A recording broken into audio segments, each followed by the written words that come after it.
Newsfirst at 9. Headlines. What you just witnessed is footage of the aftermath of a shooting of a youth in Dewlapitia, killed in police fire. We will have an exclusive report with exclusive footage coming up later on the bulletin, but first a look at the headlines. Investigations underway into the death of a youth killed in police fire in Dewlapitia. පපුවටයි ඔළුවටයි මෙඩි දිනනවා නම් දැනීමෙන්ම එම ක්‍රියාව සිද්ධ වෙන්න ඕනේ.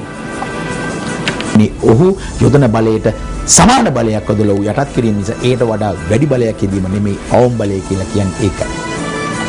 උන් නීතියට පටහැනිව යමක් කරලා තියෙනවා නම් ඔවුන්ට විරුද්ධව ඒ අවස්ථාවේම අපි උන් වැඩ තහනමට ලක් කිරීම හෝ එවැනි ක්‍රියාමාර්ග ගැනීමට ක්‍රියා කරනවා. Police constable arrested on charges of theft and kidnapping. Information has come to light of an attempt to threaten the state intelligence service by using parliamentary privileges. A statement by the Ministry of Defence. Silent protest in London against the sentencing of Al Jazeera journalist in Egypt. Let's now cross over to the Newsfirst studio for a comprehensive news bulletin. Thank you, Joel. Good evening and welcome to Primetime News on MTV Sports. My name is Ravi Gamage. And I'm Nicola D'Zoiza. Let's start off with our top story for tonight.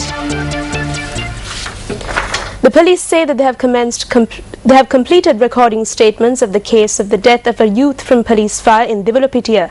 Police media spokesperson SSP Ajit Rohana says that further investigations will be undertaken once all evidence gathered is submitted to court. The police media spokesperson added that the investigation was carried out under the supervision of an assistant superintendent of police of Negombo.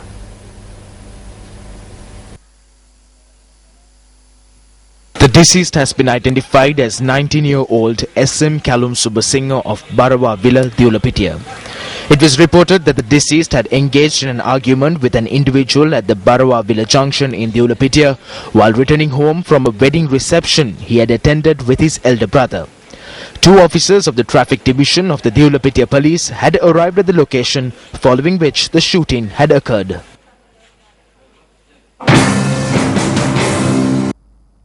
A Newsfirst reporter submitted footage of the incident to us.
The police media spokesperson said yesterday that the youth was shot while he was fleeing after stabbing a person with a sharp weapon. He added that the suspect had also injured police officers in his attempt to flee.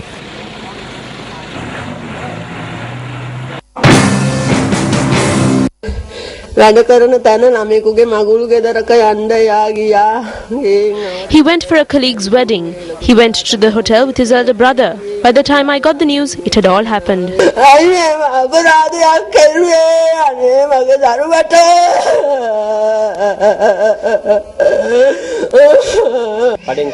He comes to the shop and eats. He's not troublesome at all.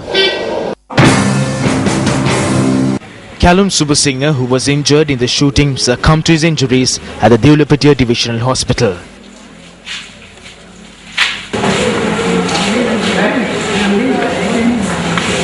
A police officer who was also reportedly injured in the incident was admitted to the Developite Divisional Hospital and then transferred to the Gampaha General Hospital.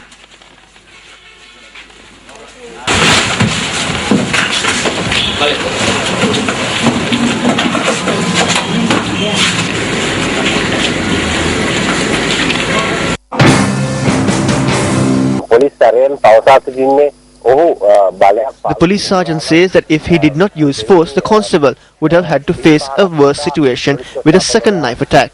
He had fired in order to prevent such a situation. We will submit this evidence in court. Future action will be taken accordingly. If the police officers had carried out their duties well at this instance, no action will be taken against them.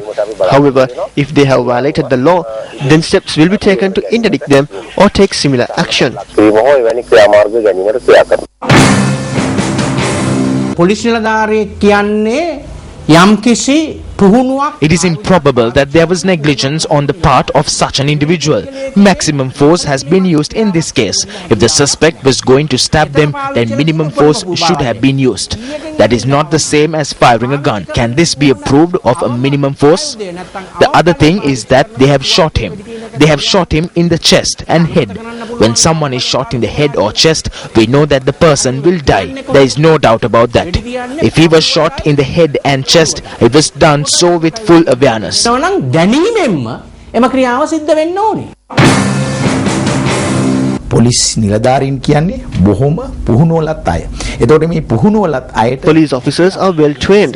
Given their training, at every instance they have the ability to use less force than the suspect and apprehend them. A firearm can be used in some instances. This does not mean killing the person.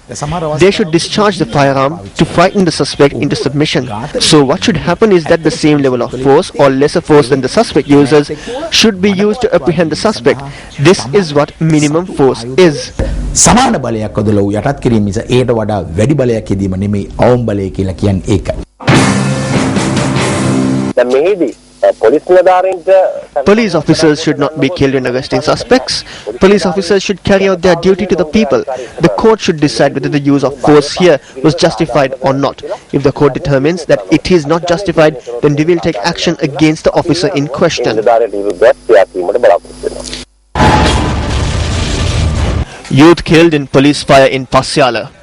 Police says the court determined that the shooting was a result of negligence.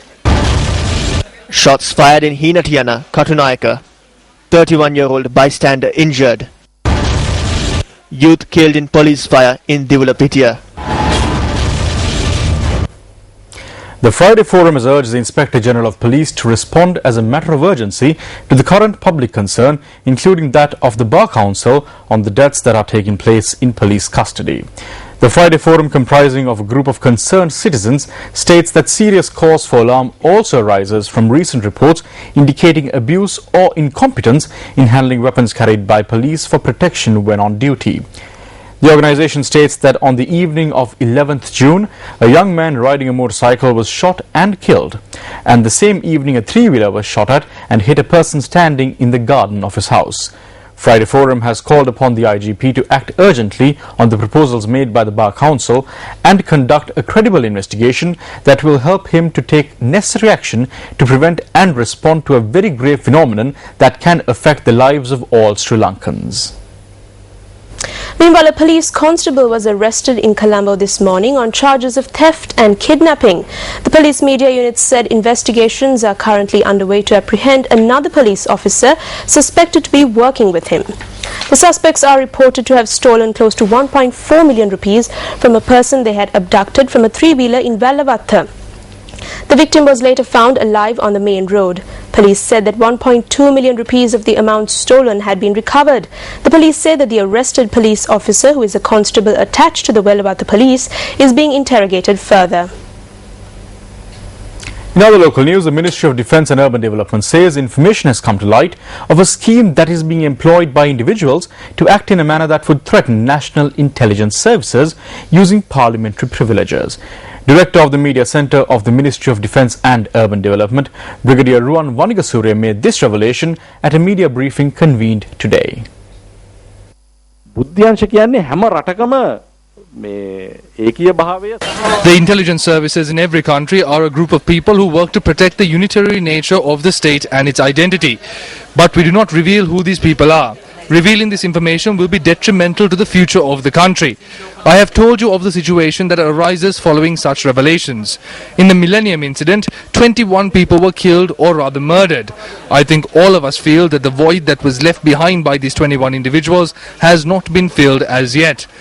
At present, persons who are using parliamentary privileges to once again reveal the identities of these persons who work very effectively are not doing so to reveal these names to the country, but for the international community.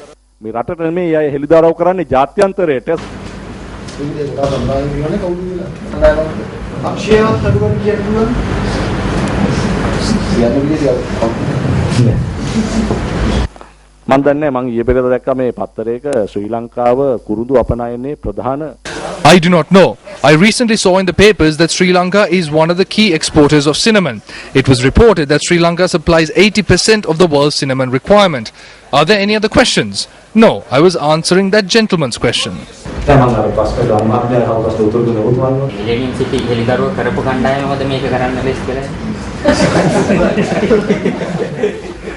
Information indicates that a person who strongly criticized the Millennium City incident is also involved. That is a cause for disappointment. Still in local news, court has granted permission for the excavation of an alleged mass grave in Kurukkalmadam, Batiklo. Police media spokesperson SSP Ajit Rohana says excavation will commence on the 1st of July. An individual informed the Kalawanchikudi police that about 100 Muslims abducted by the LTTE from Katankudi on separate occasions in 1990 were murdered and buried near a beach in Kurukkalmadam. After the Kalawanchikudi police reported this to court granted permission for the area to be excavated. The excavation will commence on the 1st of July. It has been reported that officials from the Commission to Inquire into Complaints on Missing Persons have also examined the area. A complaint on the incident in question was lodged with the Presidential Commission to Inquire into Complaints of Missing Persons when the Commission held a sitting in Batiklo in March to record evidence from the public. Representatives of the Commission inspected the area following a complaint lodged by Eastern Provincial Councillor Shibli Farooq. Super Fighter. The second phase of the semi-final round of Super Fighter, Sri Lanka's first ever sports reality program, commenced today at Stein Studios in Ratmalana. The goal of Super Fighter, a joint initiative of MAS Holdings, Newsfirst, MTV and MBC, is to bring forth a boxer who can represent Sri Lanka at the 2020 Olympics and bring glory to his country. The launch of Super Fighter was held on the 9th of January at the premises of the Newsfirst Centre in Colombo. The launch also featured an exhibition bout on an international standard boxing ring erected at the car park of the Newsfirst head office. After trials held across the country covering all districts, 32 boxers made it to the quarter-finals of Super Fighter under 4 weight classes. The quarter-final bouts were held on the 31st of May at the picturesque Galle Fort. The first phase of the semi-finals were held in Pallekele, Kandy on the 19th of this month. The second phase of the semi-final bouts was held at Stein Studios, Ratmalana today.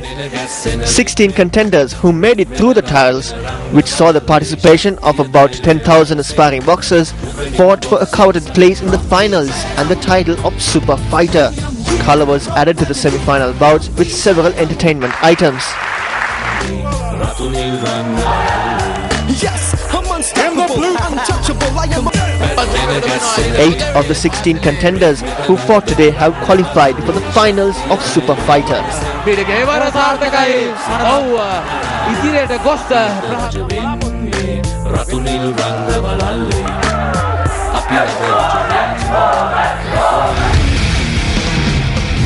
Super Fighter.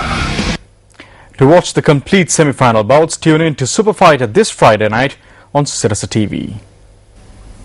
Moving on to international news, in London today, staff at the BBC were joined by news organisations in a silent protest outside the new broadcasting house in London. 3 Al Jazeera journalists who were detained in Egypt for several months on charges of reporting false news were sentenced yesterday to up to 10 years in prison. Al Jazeera journalists Muhammad Fahmy and Bahar Muhammad were sentenced to 10 years in prison, while correspondent Preeta Greste was sentenced to 7 years in prison. The trio had denied the charges and are expected to appeal. Al Jazeera, which is based in Qatar, was banned from operating inside Egypt after being accused of broadcasting reports sympathetic to former President Mohamed Morsi and the Muslim Brotherhood. Al Jazeera has consistently denied the allegations. 11 defendants tried in absentia, including 3 foreign journalists, received 10-year sentences. 2 of the journalists convicted in absentia are British.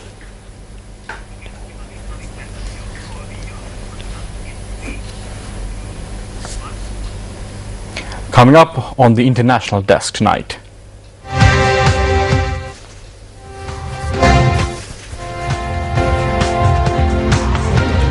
A new report suggests that the US and Britain were warned of a burgeoning insurgency months before militants began gaining territory in Iraq. More details later on in the news bulletin.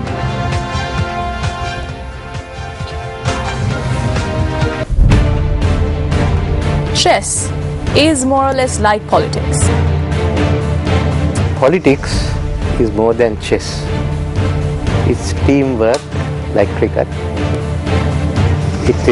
You must have the stamina for a marathon.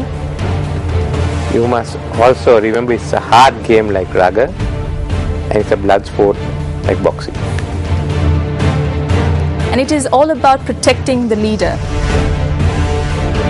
Face to Face with Ranil Wickramasinghe, hosted by Mahina Bongso, on the 26th Thursday at 7 p.m.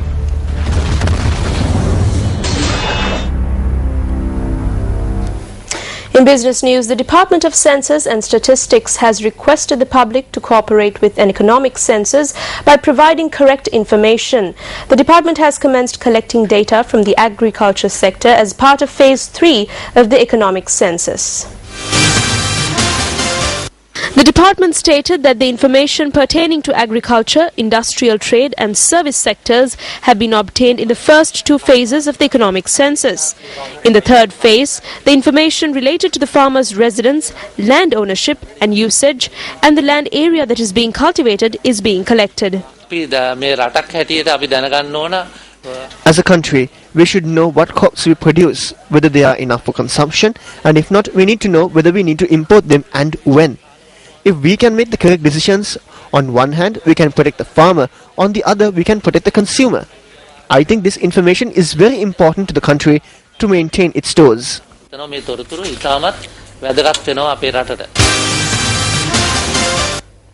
Medical officers of health in all areas of the Nuwara district reported to work today except in Kotagala. Services offered at the MOH offices were affected today as well by a strike action initiated by family health workers or midwives in the Nuwara, Mathale and Kandy districts.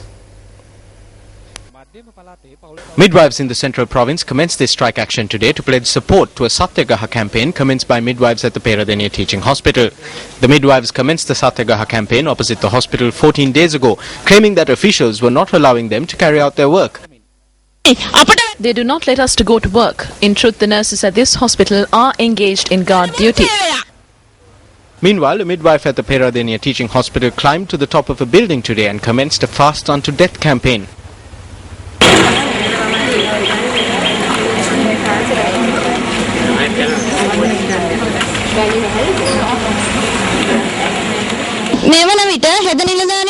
Nurses are not allowing us to enter the units for us to carry out our work. They block our path and do not let us to go to our workplaces.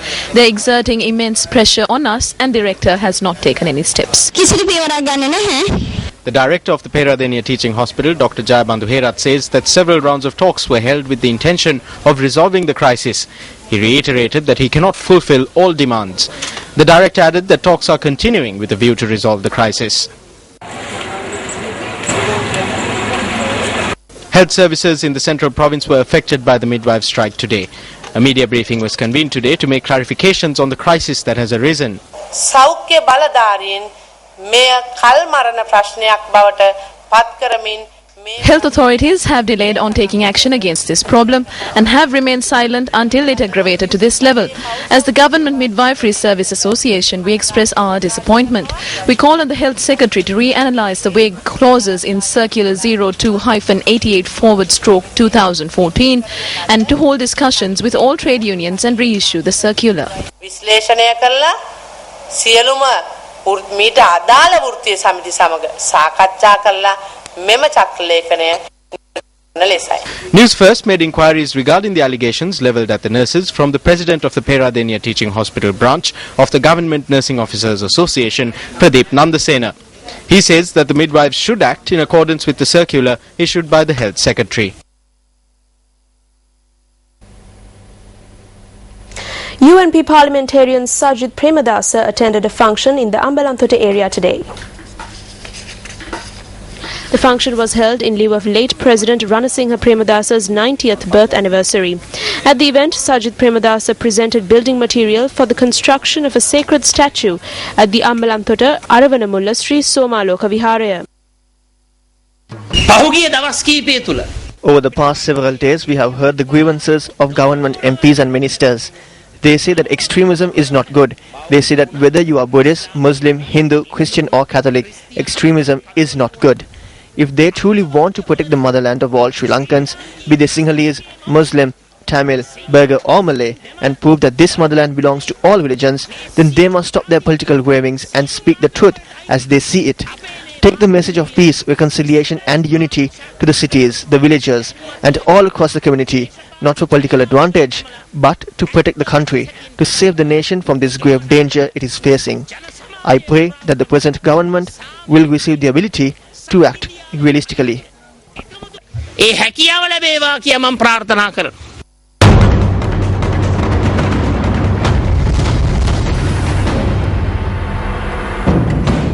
And on to news from around the globe. As Iraq's western border falls beyond the control of the country's government, a new report suggests that the US and Britain were warned of a burgeoning insurgency months before militants began gaining territory. In addition, the Islamic State of Iraq and Al-Sham or ISIS claims that it has gained control of more towns in its offensive to reach the capital Baghdad. The Newsfirst International Desk filed this comprehensive report. According to a report by the UK-based Telegraph, senior Kurdish officials say that they tried to explain their allies in the CIA, MI6 and the central Iraqi government that the members of the ISIS could pose a great threat to Iraq's stability, but none of the warnings failed to spark any action. Meanwhile, a new Reuters report states that the entire western frontier, comprising borders with Syria and Jordan, is now beyond the control of the Iraqi government. Kurdish officials have warned that the ISIS is attracting foreign-born Muslim fighters to its cause. A senior Kurdish intelligence officer, Ruz Bahjat, said that of the 4,000 estimated foreigners fighting alongside ISIS, somewhere between 400 to 500 were born in Britain. According to a report, a formal alliance between the ISIS and ex-Ba'athis, who held power under Saddam Hussein, was nearing completion. The report adds that the alliance could lead to an attack on the northern cities in Iraq. According to sources, the Baiji oil refinery is now under the control of the ISIS. However, the Iraqi foreign minister denies these claims. According to sources, ISIS fighters have taken control of the all-important oil refinery and have offered Iraqi troops safe passage if they give up their weapons and leave. Sources said that ISIS fighters had offered 460 Iraqi troops still near the refinery safe passage to Erbil if they give up their weapons. Accordingly, ISIS will then hand over the facility to local Sunni leaders. The takeover comes a day after US Secretary of State John Kerry promised intense and sustained aid to help Iraq combat the rebellion.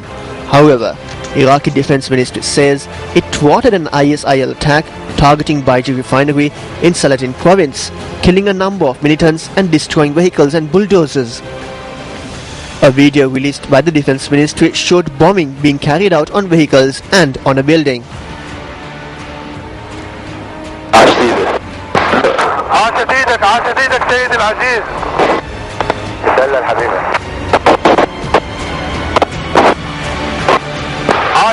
سيدي البطل عاش ايدك يا بطل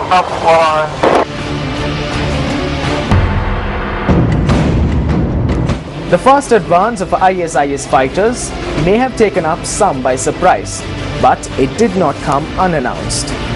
The Islamic State of Iraq and Al-Sham, or the ISIS, has extended its battleground to include social media networks so that the world could witness its work. As the ISIS staged their offensive on the ground, quickly conquering one town after the other, ISIS launched an equally efficient public relations war, trumpeting their arrival on Twitter. The ISIS social media rollout in Iraq included thousands of Twitter mentions, 67,000 and counting in the last week alone. It also waged a campaign of retweets that catapulted an image of the group's flag flying over Baghdad with the ominous warning, "Baghdad, we are coming."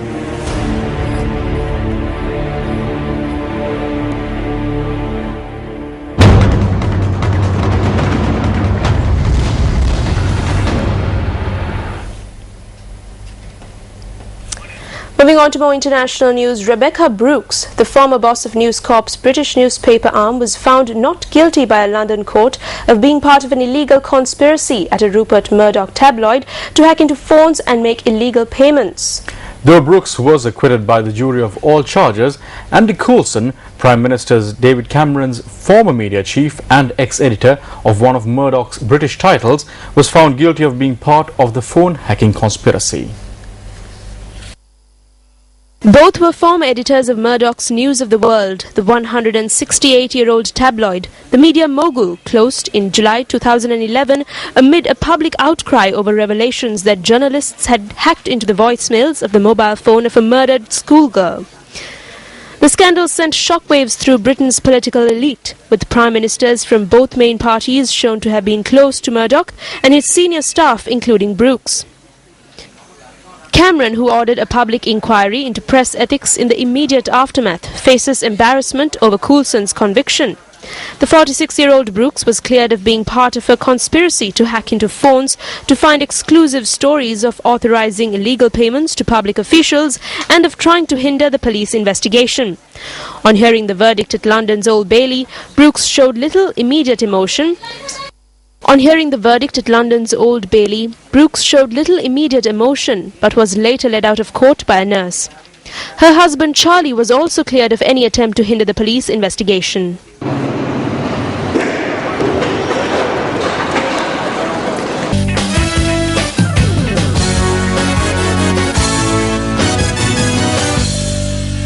We start off with cricket. After being set a target of 350 runs to win with just a day to spare, England were struggling at 57 for the loss of 5 at close of play on day 4 of the second test against Sri Lanka. However, a couple of good partnerships between Joe Root and Moeen Ali, followed by Matt Pryor, did give the English a flicker of hope. Overnight batsman Joe Root and Moeen Ali dampened Sri Lanka's hopes on day 5 as they played some resistant cricket to steer the home side to 100 runs. The pair's dominance were cut short when Nuwan Pradeep struck in the 57th over to dismiss Root. Moeen Ali then teamed up with Matt Pryor and held on for more than 10 overs, but relief was short-lived for England when Dhammik Prasad struck again to take the wicket of Matt Pryor. Caught by Silva, Moeen Ali kept to the crease and made a sensible half-century. They're going to be happy to Moeen Ali the drive, but perhaps attitude. Light rain, which might just be getting a little bit heavier now. For the sanctuary of the pavilion off the field, yes, they need to be on the field today. A short while ago, England were 205 for the loss of 7 wickets. Keep this leading edge and gone. Yep, he's gone. Carried to gully. Joe Root is out. Moving on to more cricket-related news, an Indian court issued an arrest warrant against national cricket team captain Mahendra Singh Dhoni today for allegedly hurting the religious sentiments of Hindus. The case was filed last year against a 32-year-old after the cover of an Indian magazine carried a picture of him portrayed as a Hindu god. The bailable warrant was issued after Dhoni failed to appear before the court despite 3 summons. The next date of the hearing has been set for the 16th of July. Dhoni is currently touring with the Indian squad in England, where the team will play 5 test matches, 5 one-day internationals and 1 T20 international. Here's a look at the weather forecast for the next 24 hours.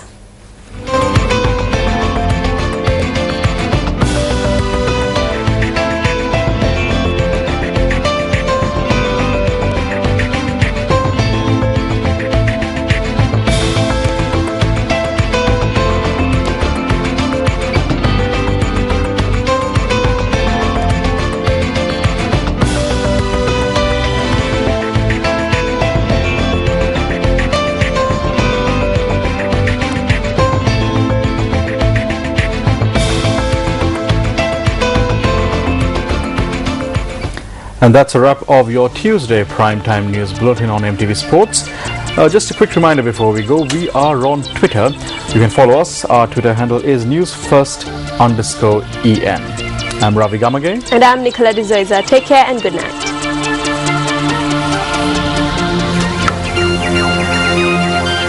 Hotline 0114-896-896. www.newsfirst.lk. Feedback at newsfirst.lk.